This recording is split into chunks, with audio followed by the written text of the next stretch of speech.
Hi, what you see on your video screen right now, it's Apple TV 4K and a smart television. Welcome to our channel all about home electronics, where in this video we're going to show you how to connect Apple TV 4K to a smart television. Now some viewers are going to think to themselves this is actually a pretty straightforward process, and they'd be right. What you want to take into account, however, is Apple TV 4K has a lot of features built in.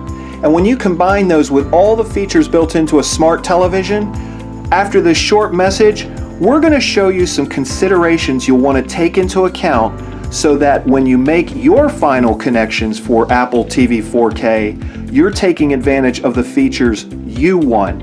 We're going to start right after this.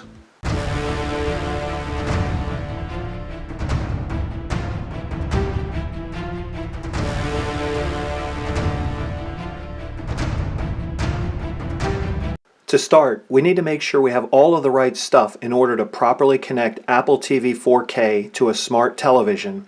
Now inside the box is the Apple TV 4K unit itself, some paperwork, a power cord for the Apple TV 4K unit, a remote control for the Apple TV 4K unit, and Apple supplied a lightning cord because you can recharge the battery inside the remote. We went ahead and turned the television around so that we can see the connections on the back of it as well as the back of the Apple TV 4K unit.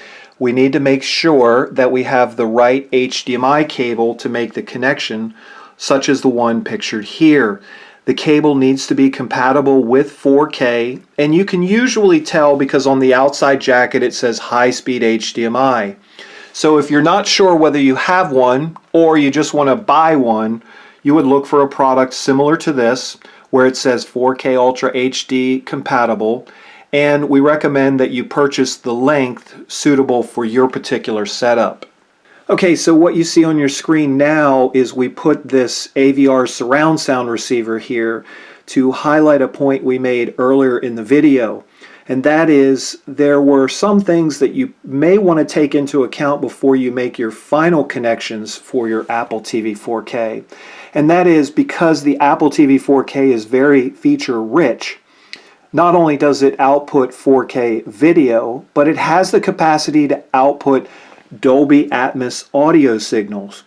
And many televisions, if not most, won't pass the Dolby Atmos signal out of their audio output connectors or the ARC connector to a connected receiver. So in that case, you would not want to connect your Apple TV 4K directly to the TV. You'd want to connect it directly to a compatible receiver, for which we'll post a link that shows you how to do that. But for now, we're going to get rid of the AVR and connect it up to one of these three HDMI ports. We went ahead and connected one end of that HDMI cable to the back of the Apple TV 4K unit. It doesn't matter which end of the wire, either one is fine. Okay, we zoomed into the three available HDMI ports on the back of our example television, and we looked up in the owner's manual just to find out the rating of each HDMI port.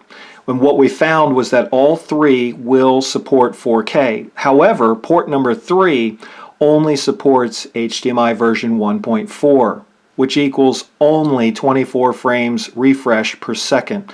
And we want the 60 frames per second refresh. So that's going to narrow our choice down to port 2 or port 1. Now port 2 and port 1 effectively perform equally.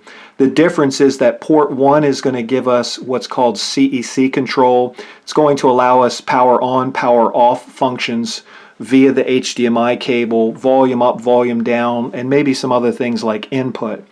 Now, if you're going to connect a sound bar to your television or an external surround sound receiver and you want to do it through the ARC port, then you would not want to plug your Apple TV 4K into port number 1 labeled ARC. In this example, we want the CEC functions to work pretty readily with our Apple TV 4K. So we're going to plug the other end of that HDMI into the port number 1 labeled ARC. And of course, don't forget to plug in the power cord to the back of your Apple TV 4K and the other end into an electrical receptacle. The only thing left to do now is toggle to the correct input on our television, and using the remote control that came with the television, we locate the input or source button and we toggle over to HDMI port 1, or in this case it says Apple TV, and now we can begin the process of setting it up. This concludes this video on how to connect Apple TV 4K to a smart television. If you have any questions, please post them in the comments below the video. Here are a few video links we hope you might find useful. If you liked this video or it helped you, please give it a thumbs up and subscribe free to our channel. Thank you for watching. Have a great day.